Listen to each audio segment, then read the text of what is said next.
Hey, what's up? Straight Up Gamer here. We're playing Metal Gear Solid Snake Eater Delta. I've been waiting a long time. I'm excited to play this game for you guys. My other videos, we played the original Snake Eater. Now we're playing the new Delta. Let's jump into it. Oh, I'm so excited, you guys. Ooh, see.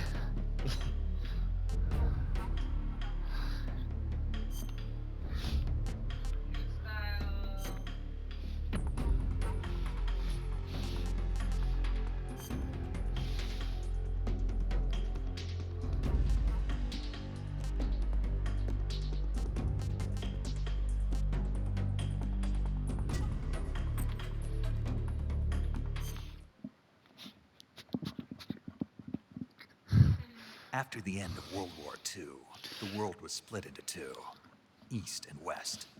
This marked the beginning of the era called the Cold War. I love you. Love you.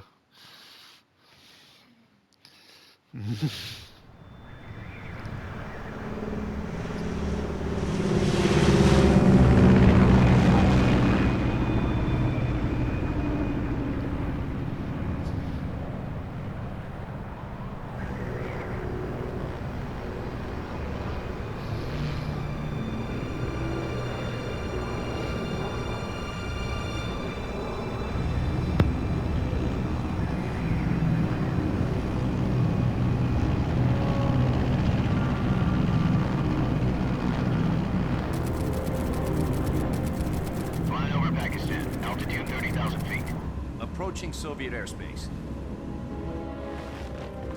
20 minutes to drop off. Commencing internal depressurization. Equipment check.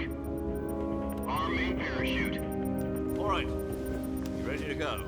Drop zone still showing a high pressure mass. Cav okay. Good. We've got high visibility.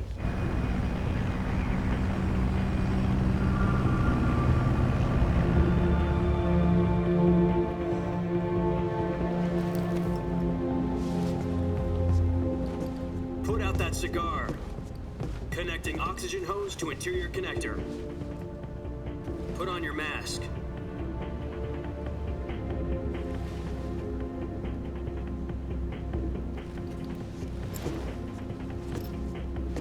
Does this panty waste know what he's doing? Approaching release point. 10 minutes to drop off. Hey, are you deaf? He said put out the cigar and put on your mask.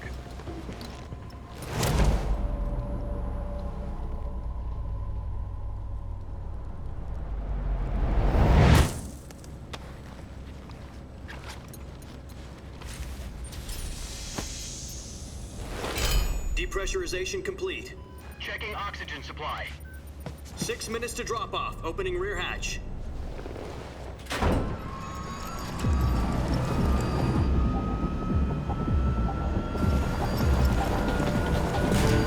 Sunrise.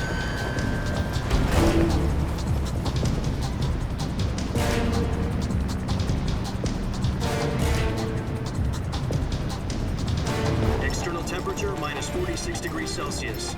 2 minutes to drop off. Stand up. You'll be falling at 130 miles per hour. Try not to get frostbite from the wind chill. 1 minute to drop off. Move to the rear. Activate bailout bottle. This is one for the history books. The world's first halo jump. 10 seconds to drop off. Stand by.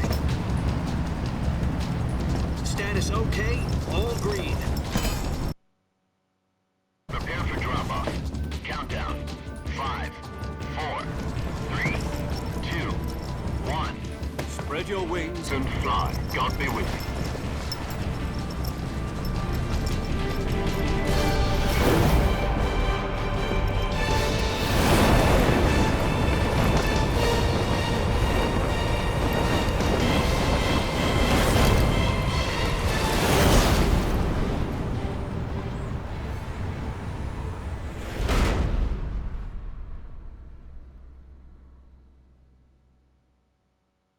Jack, I've got some important news.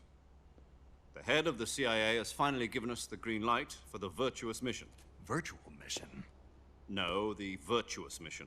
The future of our Fox unit depends on it. If it succeeds, we'll be officially organized into a unit. Virtuous mission? Sounds like some kind of initiation ritual. You know, don't get cocky. This isn't a training op. Right. So what exactly is this wonderful mission? Well, about 2 years ago, a certain Soviet scientist requested asylum in the West through one of our moles. His name is Nikolai Stepanovich Sokolov. He's head of the OKB 754 Design Bureau, one of the Soviets' top-secret weapon research facilities, and the East's foremost expert on weapons development. Sokolov? Isn't he that famous rocket scientist? The very same. On April the 12th, 1961, the Soviets achieved the first manned spaceflight in history. The Earth was blue, but there was no God. Well spoken. The rocket that carried Yuri Gagarin into orbit was the A-1, known as the Vostok rocket. Sokolov is said to be the man most responsible for the multi-engine cluster used in that rocket. After Gagarin's flight, Sokolov left rocket development to become the head of the newly established Design Bureau. From a lowly technician to head of a design bureau, that's quite a success story, so why'd he want to defect? It seems he'd become afraid of his own creations. Afraid? Call it a crisis of conscience. And for that, he left his country and his family behind and went over the fence? Not exactly. One of his conditions was that his family was also to be taken safely to the West. We used a mole to get the family out first, and succeeded in sneaking Sokolov over the Berlin Wall shortly afterwards. I was the one who conducted the operation. The security on the eastern side was still full of holes back then. Then what? We got Sokolov over in one piece, but the whole ordeal had left him exhausted, and we checked him into a hospital in West Berlin. It took him 2 weeks and more than 600 miles to get from the research facility in the Soviet Union to Berlin. He was in no condition to say anything coherent. And it was only a week later that we had something much bigger on our hands. The Cuban Missile Crisis.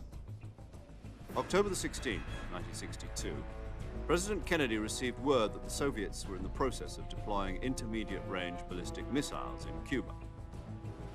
The President demanded that the Soviets dismantle and remove the missiles. At the same time, he announced a naval blockade to prevent further missile shipments from reaching Cuba. But the Soviets didn't back down, instead placing their armed forces on secondary alert. Soviet transport ships carrying missiles continued on course towards Cuba. US and Soviet forces went on alert for an all-out nuclear war. Frantic negotiations were conducted through the UN's Emergency Security Council and unofficial channels to end the hair-trigger standoff. Finally, on October the 28th, the Soviet Union agreed to remove its missiles from Cuba, and so the world avoided a nuclear holocaust. But in order to get the Soviets to pull their missiles out, we had to make a deal. You mean the one where the US agreed to remove its IRBMs from Turkey? No. The Jupiter IRBMs deployed in Turkey were obsolete, and we were going to get rid of them anyway.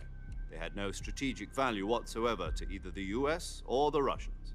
The Turkey deal was a ruse, a cover story that was fed to the other intelligence agencies around the world. So what did the Russians really want? Sokolov. They wanted us to return Sokolov. You mean the Soviets pulled out of Cuba just to get their hands on Sokolov? That's right. What the hell was he working on? At the time, we had no idea. We were running out of time. It was either give up Sokolov or risk full-scale nuclear war. In the end, we had no choice. President Kennedy gave in to Khrushchev's demand. The next day, I got Sokolov out of the hospital, handing him over to agents on the eastern side. Sokolov kept on screaming, "Save me," until he disappeared from my sight. Then, a month ago, we received some new information from one of our moles. About Sokolov? Yes. He was taken back to the research facility and forced to continue working on the weapon in question under KGB supervision. What's more, it's on the verge of completion. So what kind of weapon is it? Something to do with space rockets? No, missiles. Same technology. I guess you're right. We don't know the details, but it appears to be a new kind of nuclear device. For half a year now, the Soviets have been conducting frequent nuclear tests at Semipalatinsk. Something to do with the weapon, I assume. We're talking about a secret weapon so big that Khrushchev was ready to pull out of Cuba to get it back. Is Sokolov still in the facility?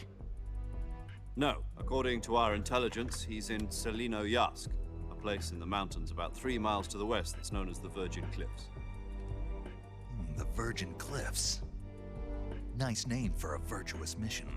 They moved him there just recently. Why? Apparently, they're conducting a field test of the weapon, but it's our best chance to get him back. This mission would never have been possible if he was still in the research facility. This is our last chance. Sokolov must have known that too when he contacted us.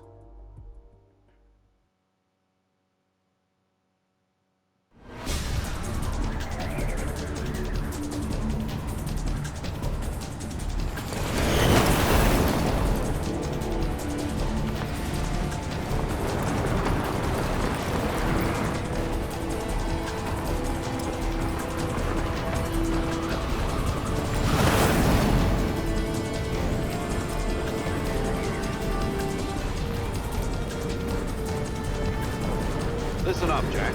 Your mission is to infiltrate Selino-Yarsk in the Soviet mountains, ensure the safety of Sokolov, and bring him back to the west.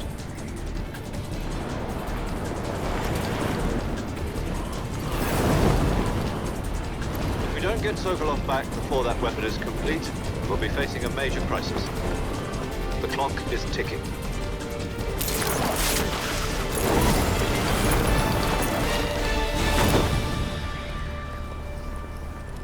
Once we've confirmed the rescue of Sokolov, stand by at the recovery point. A recovery balloon will be dropped at that point. Helium will be pumped into the balloon to inflate it. The process takes about 20 minutes. Once it's complete, the gunship's arm will latch onto the balloon and pull it up. The Fulton surface-to-air recovery system. I'm familiar with the theory. Take it easy. It's been combat-proven. Do you think Sokolov is up to it? The shock will be less than during a parachute jump, and the arm can handle up to 500 pounds. So you're planning on going over the border in a single combat Talon? She's equipped with 2 6-barrel 20mm Vulcan cannons, as well as 2 40mm machine guns. Sounds like she could hold her own against a battalion of tanks. Even with the fuel in the reserve tank, we're facing a 4-hour time limit. If all goes well, it shouldn't take more than a few hours. Home in time for dinner. But if anything goes wrong, you'll be eating dinner, breakfast, and all the rest of your meals in the jungle.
Do you copy?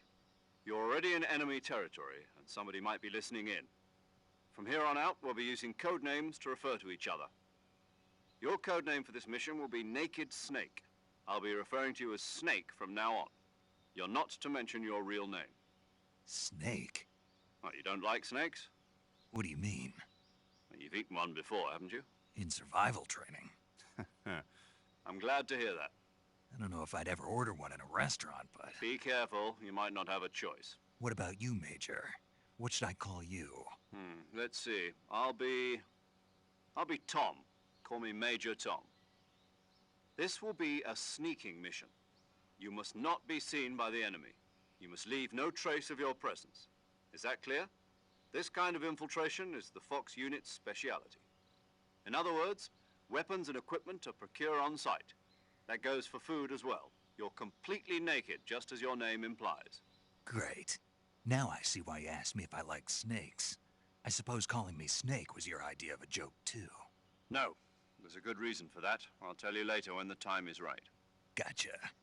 Getting back to the subject, how exactly am I supposed to feed myself? You've been issued a knife and a tranquilizer gun. Use them to hunt for food. You'll also find some medical supplies in your backpack. Yeah, about the backpack. I lost it in a tree on the way down. I see. Well, you'd better go back and get it then. You know where it is? No problem. I can see it from here. It's stuck on a branch. To climb a tree, stand in front of a tree that's covered in ivy and press the action button. I'll be monitoring your progress over the radio. We can't risk violating Soviet airspace, but I'll be in the gunship. My frequency is 140.85. I'll give you a call if I need to talk to you. If you need to talk to me, use the send function. Okay, Snake, go get your backpack.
I see you've retrieved your backpack, Snake. To equip a weapon, it's necessary to take it out of your backpack. In the survival viewer, choose Weapon from the backpack. Your available weapons will be displayed in a list on the screen. From that list, choose the weapon you want to equip and press the Enter button. For other equipped items, just do the same thing from Item. Got it. Use the survival viewer backpack. Yep, that's right. Survival is fundamental to this mission. After you've been out in the field for a while, your stamina will start to drop. If your stamina gets too low, it'll affect your performance. You won't be able to shoot accurately, for example, and your wounds won't heal as smoothly. Keep an eye on your stamina so you don't run out. To recover lost stamina, you can hunt for local flora and fauna. You can use either your tranquilizer gun or your knife to hunt. My only weapon is a Mark 22 Hush Puppy tranquilizer gun? That's right. It's been fitted with its own suppressor. However, the suppressor will deteriorate every time you fire. Once its durability reaches 0, the noise suppression effect will be gone. So don't get too trigger happy with it. The suppressor's durability is shown in the icon. Any weapons and equipment beyond what you're carrying now, you'll have to find as you go. I have to find my own weapons and equipment? Whose crazy idea was this anyway? Solo covert actions are standard Fox operating procedure. You can't leave any traces of your presence. No weapons, equipment, footprints, sweat, or bodily waste. The same goes for bullets and cartridges, too. Your presence in enemy territory is already a violation of international conventions of warfare. There aren't supposed to be any American soldiers in Russia. It could spark an international incident. You can't let anyone see you. You can't let the enemy know you're there. This is a stealth mission. You're a ghost, Snake, in every sense of the word. And there'll be no rescue if you're captured. The military and US government will deny any involvement in the affair. Then I'll just have to take care of myself, huh? I'm afraid so. You've been given a fake death pill for that purpose. SIS guidelines stipulate that soldiers on covert ops like this one be issued a potassium cyanide capsule. Tape it to your body so you can take it when you need to. How generous of you. Use it if you're taken prisoner by the enemy. It'll send you into a state of false death for a short time. Fooling them into thinking that I'm really dead. So how do I come back to life? Just take the revival pill. You mean that thing they put in my tooth before the mission? That's the one. But be careful. If you remain in a state of false death for too long, nothing will be able to bring you back. Remember that. I'll keep it in mind. You said this was a solo mission, right? Right. I guess that means I can't count on any reinforcements. Correct. The mission rests entirely in your hands. A real one-man army. Relax. There's a support team ready to back you up over the radio. Who? I'll introduce them to you. This time, survival is of utmost importance. The first member of the support team will be in charge of monitoring your physical condition, acting as a medic, so to speak, as well as recording your mission data. She's a member of Fox as well, and she's here on the gunship with me. She? Hello, Snake. I'm paramedic. Nice to meet you. Paramedic. As in a medic who comes in by parachute. Aren't you going to tell me your real name? Are you going to tell me yours, Mr. Snake? My name, huh? It's John Doe. And they call you Jack for short. You're a regular Captain Nemo. A name means nothing on the battlefield. After a week, no one has a name. What's your name? Jane Doe. Very funny. I wasn't joking, but I'll tell you my name only if you manage to make it back alive. My frequency is 145.73.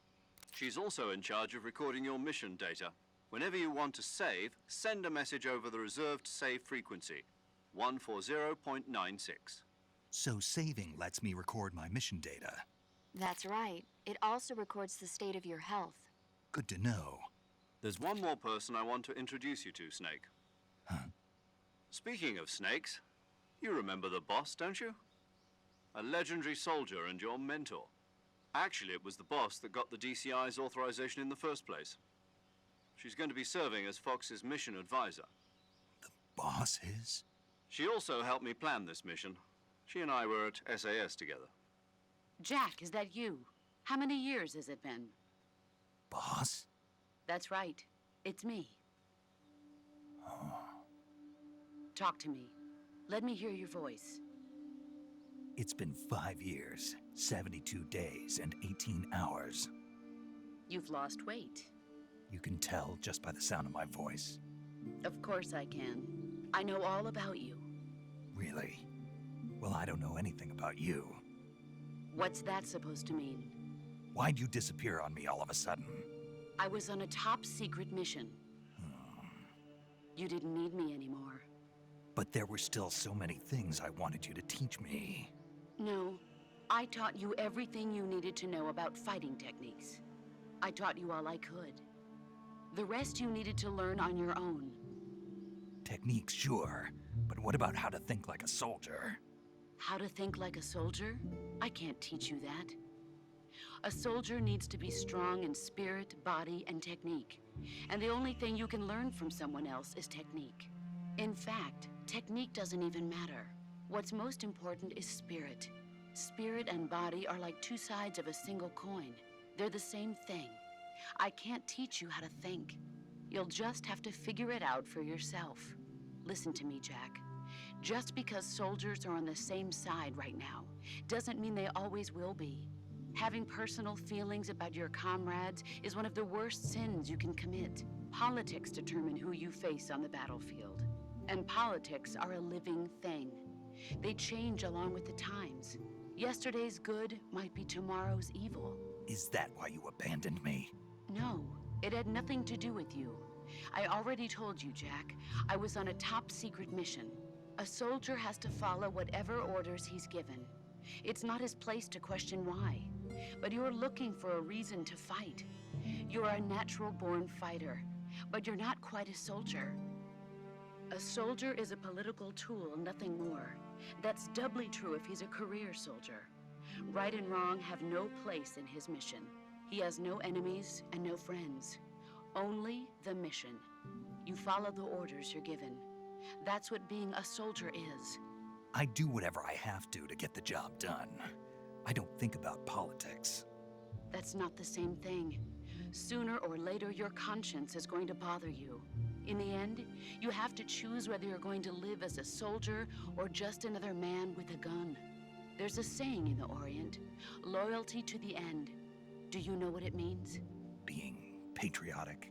It means devoting yourself to your country. I follow the president and the top brass. I'm ready to die for them if necessary. The president and the top brass won't be there forever. Once their terms are up, others will take their place. I follow the will of the leader, no matter who's in charge. People aren't the ones who dictate the missions. Then who does? The times. People's values change over time, and so do the leaders of a country. So there's no such thing as an enemy in absolute terms. The enemies we fight are only enemies in relative terms, constantly changing with the times. As long as we have loyalty to the end, there's no point in believing in anything, even in those we love. And that's the way a soldier's supposed to think? The only thing we can believe in with absolute certainty is the mission, Jack. All right, but do me a favor. What is it? Call me Snake. Snake. Oh, right. Your codename is Snake. It suits you well. That's right. The legendary unit that the boss put together during World War II was a snake. The Cobra unit, a group of heroes that brought the war to an end and saved the world. As long as you've got a legendary hero backing you up, you'll be fine. Isn't that right, Snake? Yeah, I can't think of anyone else I'd rather have with me. Oh, and one more thing, boss. Yes? It's good to hear your voice again. Same here. After all, who knows if either of us will make it out alive? Snake, you are always best at urban warfare and infiltrating buildings. But this is the jungle.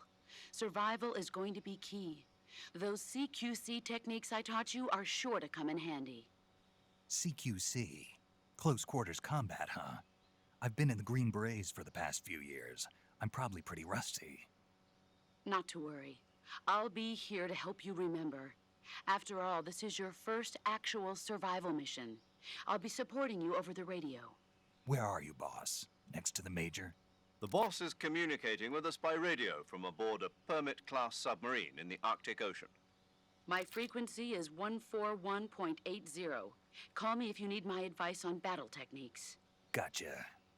Your mission is to retrieve Dr. Sokolov. Dr. Sokolov is being held in an abandoned factory located to the north of your current position. Avoid heavy combat and don't let anyone see you. Don't forget that this is a stealth mission. Snake, try to remember some of the basics of CQC.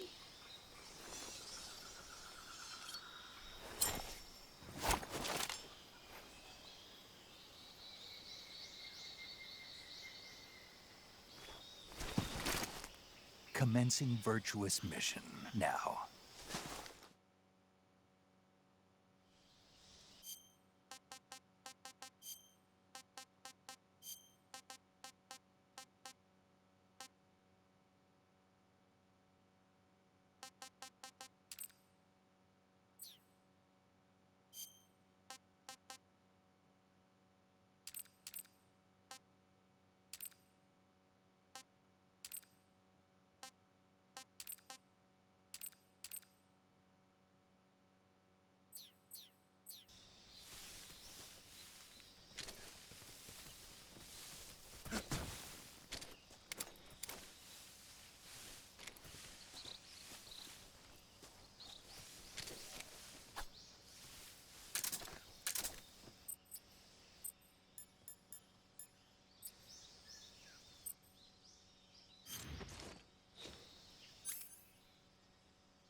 Major, I've spotted 2 enemy soldiers.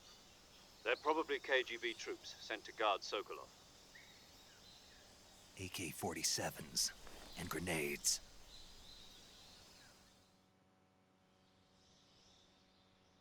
Snake, your presence in Soviet territory is already a violation of international law.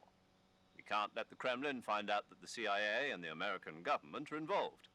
Contact with the enemy is strictly prohibited. Don't engage them in battle either. This is a stealth mission. Got that? The Major is right. The point of this mission is to sneak through the jungle without being seen. The success of the mission depends on how well you use your camouflage. Change your camouflage by selecting Camouflage from the Survival Viewer. The Uniform option lets you pick your uniform, while the Face option lets you change your face paint. Choosing camouflage that blends in with your surroundings will help you conceal yourself more effectively. Also, don't forget that anything that moves will stand out in the jungle. If you just stand up and run around like an idiot, you're bound to be spotted. But if you crawl instead, you should be able to sneak by without being noticed.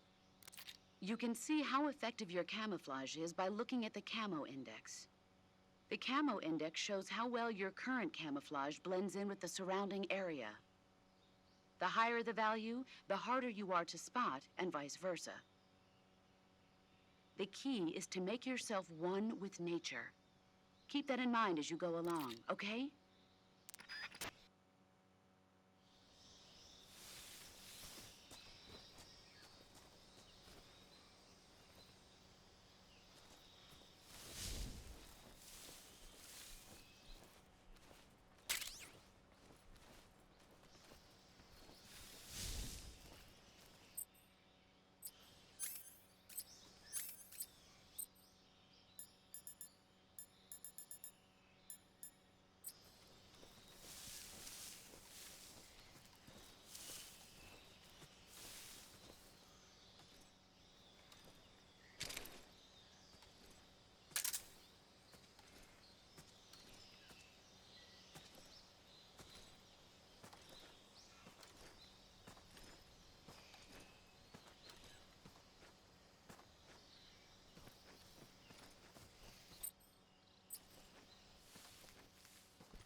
Who's that?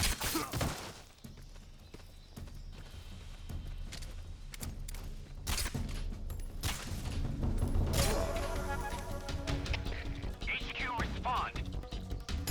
This is HQ. Patrol here. Enemy sighted. Requesting backup. Acknowledged. Sending reinforcements.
Major, I've reached the abandoned factory where Sokolov is supposedly being held.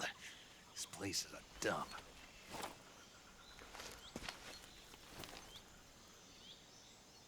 I can't see Sokolov from here. The security is pretty tight. There are sentries posted around the perimeter. I wonder how many are inside.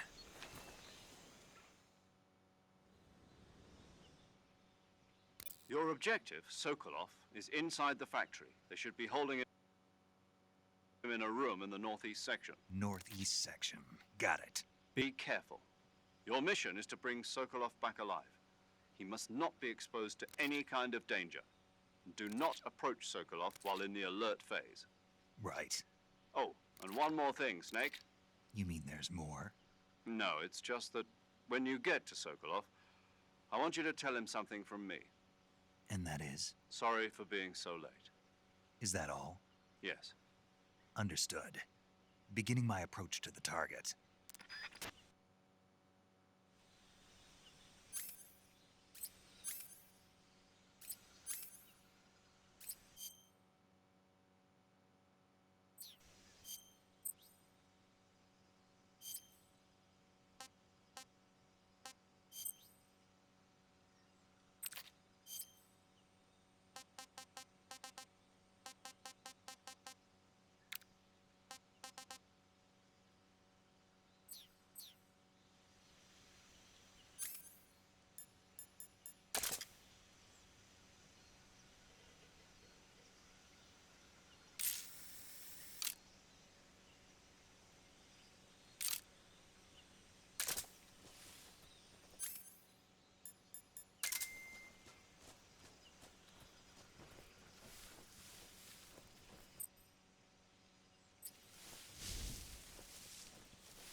You must be Sokolov. Are you one of Volgin's men? You'll never get it from me. No. I'm a CIA agent. I've come to escort you back to the other side of the Iron Curtain. You're CIA? Yeah. I was sent by Major Zero, the man who got you out 2 years ago. Zero? I have a message from him. What is it? He said to tell you sorry for being so late. Did he now?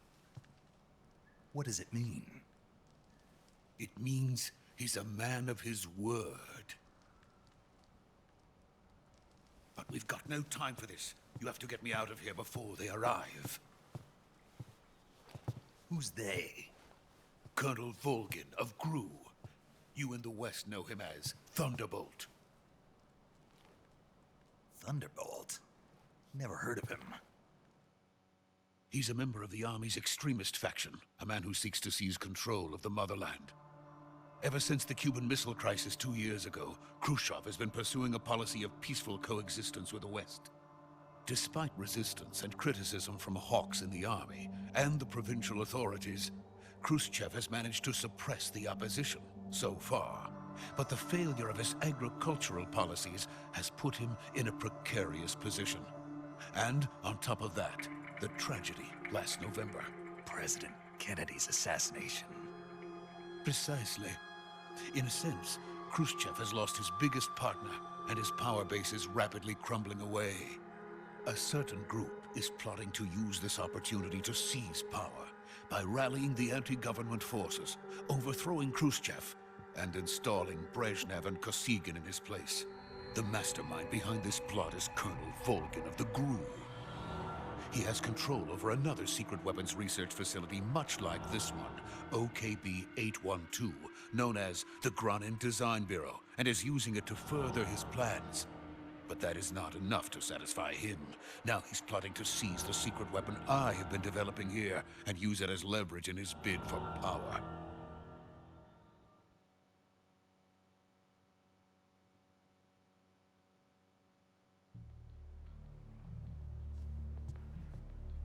The intelligence says that they are going to make their move during the test.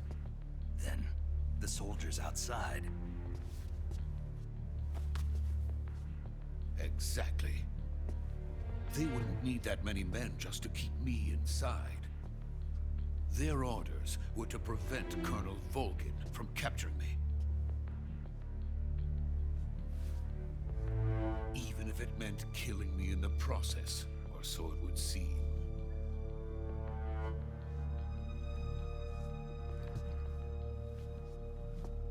Volgin will come. I'm sure of it. You must get me out of here before then.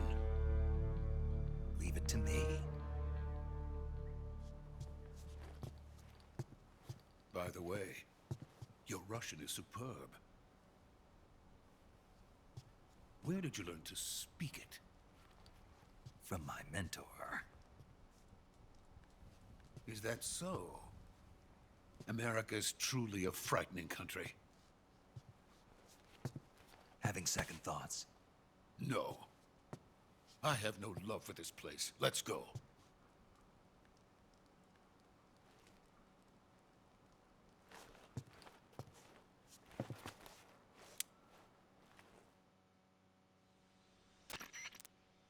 Major, this is Snake.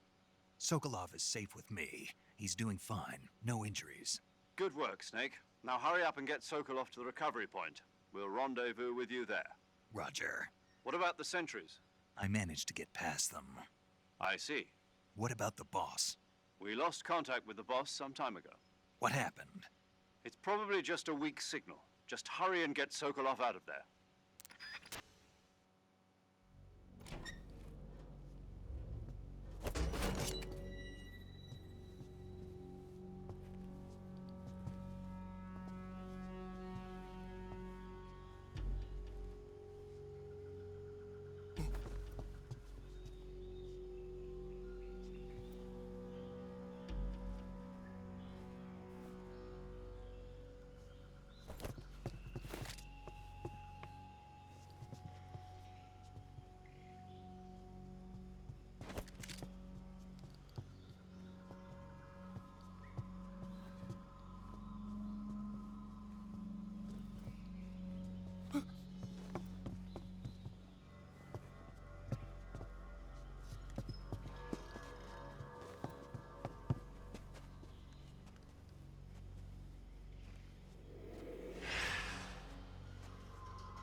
Freeze!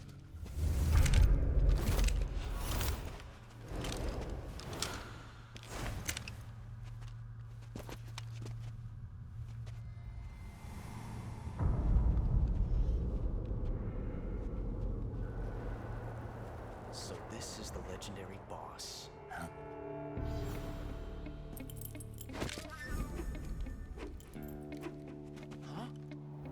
We meet at last.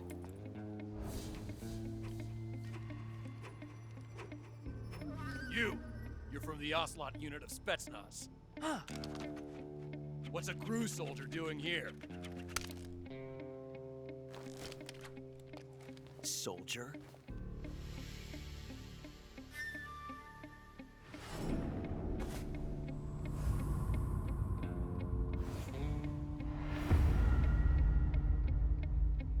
He's the Ocelot commander. Ha! That's Major Ocelot to you. Don't you forget it.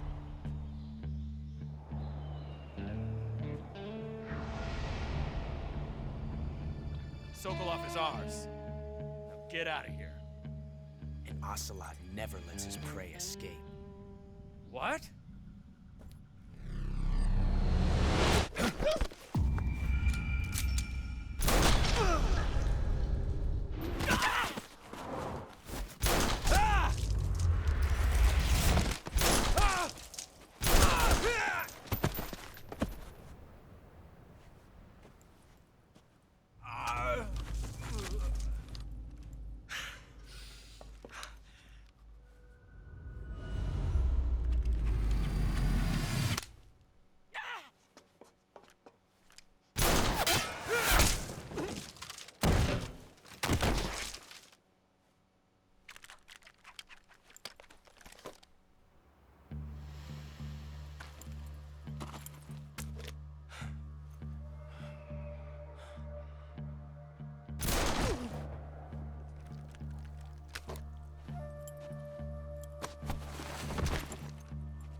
I can't say it feels good to kill a comrade, even if it is for the GRU. Sokolov, take cover. Huh.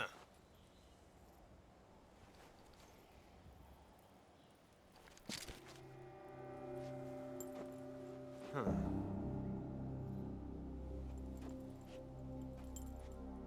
You're not the boss, are you?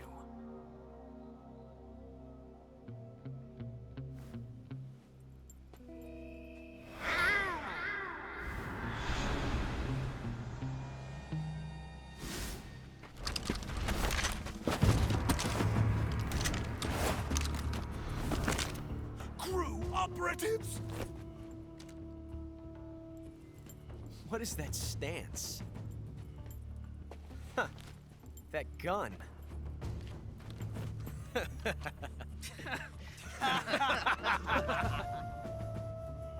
If you're not the boss, then die.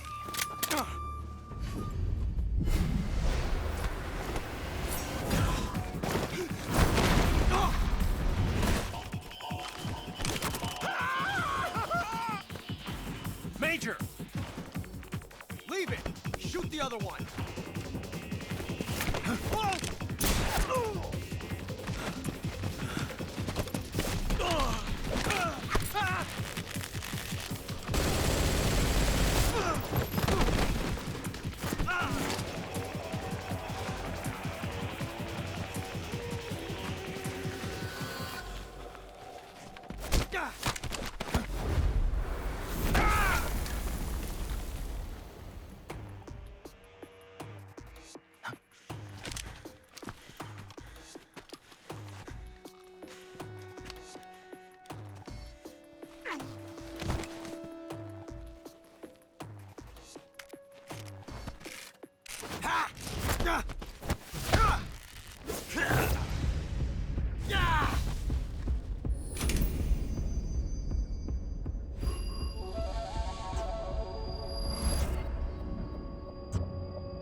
impossible. You ejected the first bullet by hand, didn't you? I see what you were trying to do. But testing a technique you've only heard about in the middle of battle wasn't very smart. You were asking to have your gun jam on you. Besides, I don't think you're cut out for an automatic in the first place. You tend to twist your elbow to absorb the recoil. That's more of a revolver technique. You filthy American dog!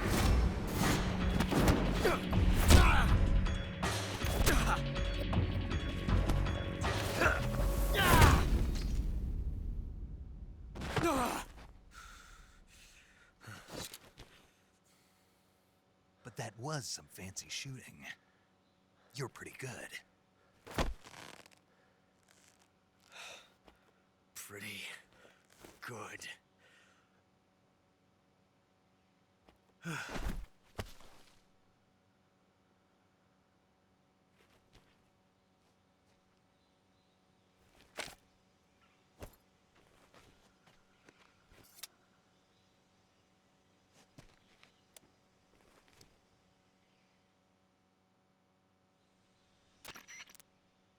Major, do you read me? I read you. Snake, you all right? I've run into a few snags. These guys were after Sokolov too. Apparently they were taking orders from a GRU colonel named Volgan.